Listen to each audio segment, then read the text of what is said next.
السلام علیکم ورحمۃ اللہ وبرکاتہ۔ میں ہوں شکیل احمد اور آپ دیکھ رہے ہیں شکیل احمد آفیسیل۔ آپ کی خدمت میں پیش ہے شکیل احمد آفیسیل کی ایک نئی پیشکش۔ اس وقت ہم کرونا وائرس سے بہت زیادہ پریشان ہو کر اپنے گھروں میں محدود ہیں۔ ہم ذرا کرونا وائرس سے آنے سے پہلے عالمی منظرنامہ کو دیکھیں کہ دنیا کے تقریباً اکثر ممالک کے اندر ہوڑ جوڑ لگی ہوئی ہے۔ ہر ایک دوسرے سے آگے جانے اور سبقت لے جانے کی کوشش کر رہے ہیں۔ ہر ممالک یہ چاہ رہے ہیں کہ ہم دنیا کا سپر پاور بنیں، اور کچھ ملکوں نے تو ترقی کے نشے میں یہ بھی کہہ دیا کہ اب ہماری ترقی کو آسمانی طاقت بھی نہیں روک سکتی۔ یعنی لوگوں نے اللہ کو اتنا بھلا دیا اور لوگوں نے اللہ کو اتنے حاشیے میں کر دیا، بلکہ بھلایا ہی نہیں بلکہ یہاں تک کہہ دیا کہ اللہ ایک فطرت اور نیچر کا نام ہے، اللہ نام کی کوئی چیز ہی نہیں ہے۔ اچھا، یہ تو اللہ کو نہ ماننے والوں کی بات ہے۔ اب آپ اللہ کے ماننے والوں کو دیکھیے کہ وہ نماز نہیں پڑھ رہے ہیں۔ کیوں نہیں پڑھ رہے ہیں؟ اس وجہ سے کہ نماز پڑھنے سے جوڑوں میں درد ہو جائے گا، نماز پڑھنے کے لیے وضو کرنا پڑے گا۔ زکوٰۃ نہیں دے رہے ہیں۔ کیوں نہیں دے رہے ہیں؟ کیونکہ محنت سے ہم کما رہے ہیں، غریبوں کو ہم کیوں دیں؟ حج کو نہیں جا رہے ہیں۔ کیوں نہیں جا رہے ہیں؟ کیونکہ نیک بننا پڑے گا، یعنی نیک نہ بنے اس کے لیے وہ حج کو بھی نہیں جا رہے ہیں۔ حالانکہ اللہ کا فرمان ہے، یا ایھا الذین آمنوا اتقوا اللہ وکونوا مع الصادقین، اے ایمان والو تم لوگ نیک لوگوں کے ساتھ رہو، اچھے لوگوں کی صحبت کو اختیار کرو۔ جب انسان کی روح نکالی جاتی ہے تو اللہ تعالیٰ اس روح کو جنت میں داخل کرنے سے پہلے اس روح کو نیک بندوں میں شامل فرماتے ہیں۔ نیک بننا پڑے گا، اس کی وجہ سے وہ حج کو نہیں جا رہے ہیں۔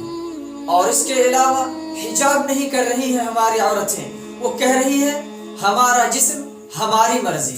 تو یہ پوری دنیا کا منظرنامہ تھا۔ پھر اللہ نے کیا کیا؟ اپنے لشکروں میں سے ایک چھوٹا سا لشکر کو بھیجا۔ اللہ کا فرمان ہے، وَمَا يَعْلَمُ جُنُودَ رَبِّكَ إِلَّا هُوَ وَمَا هِيَ إِلَّا ذِكْرَىٰ لِلْبَشَرِ، کہ تم اللہ کی فوج کو نہیں جانتے ہو، اور تمہارا رب اپنے لشکروں کو اس لیے بھیجتا ہے تاکہ اس سے انسان نصیحت حاصل کرے۔ اللہ تعالیٰ نے ایک چھوٹا سا وائرس بھیجا، چھوٹا سا۔ اس کا اندازہ آپ یوں لگا سکتے ہیں کہ ایک سوئی کے ناکے میں لاکھوں نہیں بلکہ کروڑوں وائرس سما سکتے ہیں۔ اللہ رب العزت نے اس چھوٹے سے وائرس سے پوری دنیا کو شاٹ ڈاؤن اور لاک ڈاؤن کر کے رکھ دیا۔ یہ ایک اللہ رب العزت کا عذاب ہے، یا ایک آزمائش ہے، یا ایک حیاتیاتی جنگ ہے، یا یہ کسی طرح کی عالمی جنگ کا پیش خیمہ ہے، یہ ایک الگ موضوع بحث ہے۔ لیکن اتنی بات تو طے ہے کہ یہ وائرس اللہ رب العزت کی طرف سے ہمارے لیے ایک آزمائش ہے۔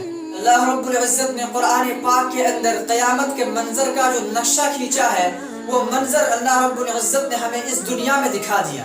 اللہ کا فرمان ہے، یوم یفر المرء من اخیہ وامہ وابیہ وصاحبتہ وبنیہ، اس دن انسان اپنے ساتھی سے بھاگے گا، دوست اپنے دوست سے بھاگے گا، بیوی اپنے شوہر سے بھاگے گی، شوہر اپنے بیوی سے بھاگے گا، ماں اپنے بیٹے سے بھاگے گی، بیٹے اپنے ماں سے بھاگے گا۔ یعنی اس دن ہر شخص کو اپنی فکر ہوگی۔ تو اللہ رب العزت نے اس منظر کو تھوڑی دیر کے لیے اس دنیا میں ہمیں دکھا دیا۔ پہلے زمانے میں جب لوگ دور دراز سے آیا کرتے تھے تو ہمارے دیہات میں لوگ اس سے ملنے جاتے تھے کہ فلاں صاحب دوسرے ملک سے آیا ہے، فلاں صاحب بہت دور دراز سے آیا ہے۔ اور اس وقت کا منظر یہ ہے کہ کوئی شخص دوسرے ملک سے نہیں بلکہ اگر کوئی شخص دوسرے اسٹیٹ سے بھی آ رہا ہے تو لوگ اس سے دور ہو رہے ہیں، لوگ اس سے بھاگ رہے ہیں، کہہ رہے ہیں کہ یہ دوسرے ملک سے یا دوسرے اسٹیٹ سے آیا ہے، ہم اس سے نہیں مل سکتے۔ یہ اللہ کی طرف سے ایک آزمائش نہیں تو اور کیا ہے؟